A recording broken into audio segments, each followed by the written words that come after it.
సంబంధించి కూడా అట్లే జరుగుతుంది. అంటే ఖచ్చితంగా ఈ విధంగా టికెట్లు అమ్ముకుంటున్న పరిస్థితిలో ఇటువైపు అధికార పార్టీలో కనిపిస్తున్నాయి, బహిర్గతంగానే తెలుస్తున్నాయి. వాళ్ళు కూడా వచ్చి చెప్తా ఉన్నారు.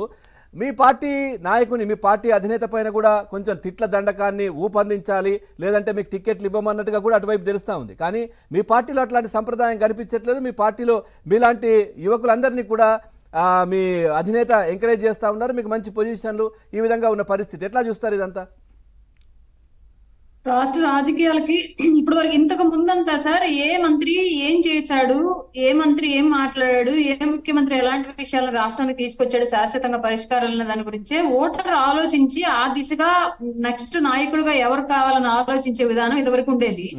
జగన్మోహన్ రెడ్డి అనే వ్యక్తి రాజకీయాల్లోకి వచ్చిన తర్వాత ఎలా అలవాటు చేశాడు అంటే, ఈ కమ్యూనిటీకి ఇన్ని పైసలు ఇంత డబ్బులు ఇస్తాము అని అతనంటే నెక్స్ట్ మనకి ఏం కావాలనే విషయాన్ని మనం ఆలోచించడం మానేసి ఇది వైఎస్ఆర్సీపీ పార్టీలు జగన్మోహన్ రెడ్డి ఇన్ని డబ్బులు ఇస్తాడంట, ఇన్ని పథకాలు ఇన్ని ఫ్రీబీస్ ఇస్తాడంట, నెక్స్ట్ వచ్చే పార్టీ ఎన్ని ఫ్రీబీస్ ఇచ్చింది మాకు, ఎన్ని డబ్బులు ఇచ్చింది మాకు అన్న ఆలోచన. అలాగే జగన్మోహన్ రెడ్డి పవన్ కళ్యాణ్ గారి భార్యల గురించి మాట్లాడుతున్నాడు.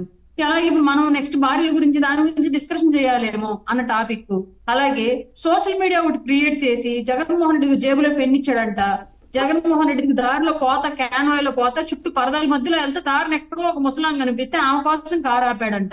ఇలాంటి కాన్సెప్ట్లన్నీ కూడా ఒక డ్రామాటిక్ కాన్సెప్ట్లన్నింటినీ రాష్ట్రానికి అలవాటు చేసి ప్రజల ఆలోచన విధానం కూడా అటువైపుకి తీసుకెళ్లాడు తప్ప వాస్తవంగా మన ఇళ్ల ముందు రోడ్లు ఉన్నాయా, మన ఇంట్లో పిల్లలు చదువుకున్నారు వాళ్ళ కోసం ఉద్యోగాలు ఉన్నాయా, ఆడపిల్ల బయటికి వెళ్తే సాయంత్రానికి ఇంటికి వచ్చి క్షేమంగా ఇంటికి వచ్చే భద్రత ఉందా, భర్త ఉదయం పోతే సాయంత్రానికి తప్ప తాగి వస్తున్నాడు అతని ఆరోగ్యానికి గ్యారంటీ ఉందా, ఆ మద్యం దొరకకుండా రాష్ట్రంలో ప్రభుత్వాలు ఏమైనా చేయగలవా, లేదా దొరికే మద్యంలో కల్తీ ఏ మోతాదులో ఉంది, నాణ్యత ఏ మోతాదులో ఉందనే విషయాల గురించి వీటన్నింటిని పక్కన పెట్టేసి క్లియర్ గా మంత్రి అంటే ఇది జగన్మోహన్ రెడ్డి పెట్టిన మంత్రి అంటే పవన్ కళ్యాణ్ గారిని తిట్టాలి, చంద్రబాబు నాయుడు గారిని తిట్టాలి, ఎమ్మెల్యేగా టికెట్ ఇవ్వాలి అంటే నియోజకవర్గాల్లో మీటింగ్లు పెట్టి అక్కడికి వెళ్ళి కూడా ఇల్లు తిరిగి ప్రతిపక్ష పార్టీలు తిట్టి రావాలి. ఇలాంటి కాన్సెప్ట్లన్నింటినీ కూడా పెట్టి ఈ ఐపాక్ స్ట్రాటజీలు, క్రియేటివ్ డ్రామాలు ఎన్ని క్రియేట్ చేసి ప్రజల మనస్తత్వాన్ని, ఆలోచన విధానాన్ని వాస్తవ రాజకీయాల వైపు కాకుండా ఒక ఊహాజనితమైన రాజకీయాల వైపు జగన్మోహన్ రెడ్డి తీసుకెళ్లాడు. ఇప్పటి వరకు ప్రజాస్వామ్యానికి విరుద్ధంగా జగన్ స్వామ్యాన్ని క్రియేట్ చేశాడు ఈ రాష్ట్రంలో. రాజ్యాంగానికి వ్యతిరేకంగా రాజారెడ్డి రాజ్యాంగాన్ని రచించాడు ఈ రాష్ట్రంలో.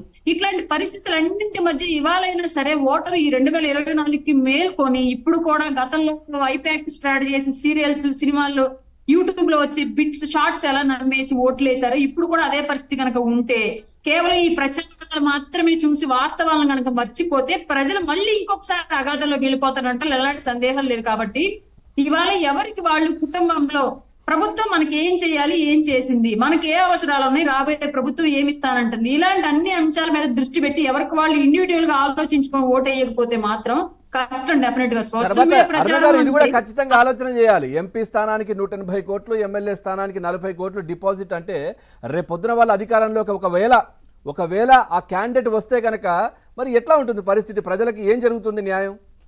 ఆ డబ్బు సంపాదన పైన దృష్టి ఉంటుంది కదా. డెఫినెట్ గా అండి. ఇప్పుడు రాష్ట్రంలో ఎవడైనా బిజినెస్ పరంగా రాజకీయాన్ని ఎంచుకున్న వాళ్ళు వచ్చుతున్నప్పుడు రాజకీయాల్లోకి ఆటోమేటిక్ బిజినెస్ చేస్తారు తప్ప ప్రజాసేవ చేయరు. అన్ని కోట్లు డిపాజిట్లు చేసి ఎమ్మెల్యేలు, మినిస్టర్లు అయిన వాళ్ళు పెట్టిన డబ్బుకు వడ్డీ, నెక్స్ట్ మళ్ళీ పోటీ చేయడానికి అప్పుడు కూడా మళ్ళీ అప్పులు పాలవకూడదు, వడ్డీలకి తీసుకోకూడదు అని చెప్పేసి ఒక ఫిక్స్డ్ కింద కొంత అమౌంట్ అదనంగా రూపాయి పెడితే రూపాయికి 10 రూపాయలు సంపాదించి దూరంలో వెళ్తాడు తప్ప విద్యాలయాల కోసం ఏర్పాటు చేసిన డబ్బు, రోడ్ల కోసం ఏర్పాటు చేసిన డబ్బు, ప్రజల ఆరోగ్య భద్రత కోసం ఏర్పాటు చేసిన డబ్బు, ఇవన్నీ కూడా వీళ్ళ ఖజానాలోకి వెళ్ళిపోతాయి తప్ప నాయకుల యొక్క బినామీల ఖాతాల్లోకి ప్రజలకు ఎక్కడ ఉపయోగపడదు. దీని గురించి పర్టికులర్ ప్రజలు ఆలోచించాలి. ఈసారి జగన్మోహన్ రెడ్డి అనే వ్యక్తి ఆంధ్ర రాష్ట్ర రాజకీయాల్లో ఒక బిజినెస్ విధానాన్ని, కమర్షియల్ పాలిటిక్స్ ని తీసుకొచ్చాడు.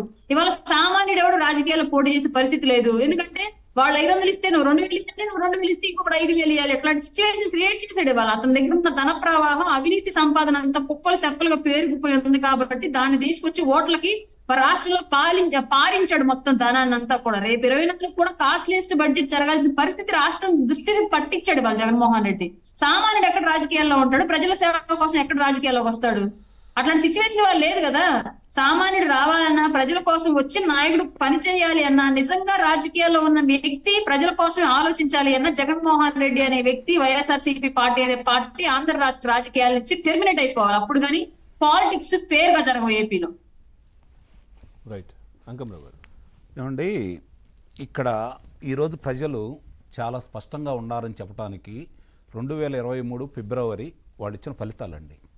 108 నియోజకవర్గాలు, 74 నియోజకవర్గాలు తూర్పు రాయలసీమ, పశ్చిమ రాయలసీమ, 34 నియోజకవర్గాలు ఉత్తరాంధ్ర. ఈ 3 చోట్ల కూడా తెలుగుదేశం పార్టీ ప్రభంజనం ఇచ్చింది, 3 గెలిచారు. డబ్బులు ఖర్చు పెట్టారా? లేదు. పాని కానుకలు ఏమైనా ఇచ్చారా? లేదు. దొంగ ఓట్లు ఏమైనా జరిపించుకున్నారా? వీళ్ళకి అవకాశం ఉందా? లేదు. మరి ఎందుకు గెలిపించారు ప్రజలు? ప్రజలు నిర్ణయించుకున్నారు ఈ ప్రభుత్వానికి రేపు పొద్దున మళ్ళీ ఓటేయకూడదని చెప్పని. చాలా స్పష్టంగా వాళ్ళు తీర్పిచ్చారు. ఫిబ్రవరిలోనే తీర్పిచ్చారు.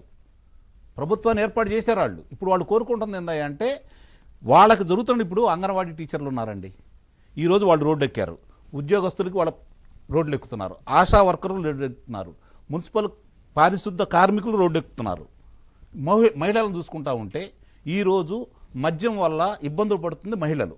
ప్రతి ఇంట్లోనూ గృహాన్ని ముందుకు తీసుకెళ్లాల్సింది, బడ్జెట్ని ఎట్లా ఉందని చూసుకొని వాళ్ళకు వచ్చే డబ్బులను బట్టి ఏ విధంగా వాడుకోవాలని చెప్పి చూసుకోవాల్సింది ఆర్థిక మంత్రి, గృహిణి. ఈరోజు మద్యం వల్ల ఎంత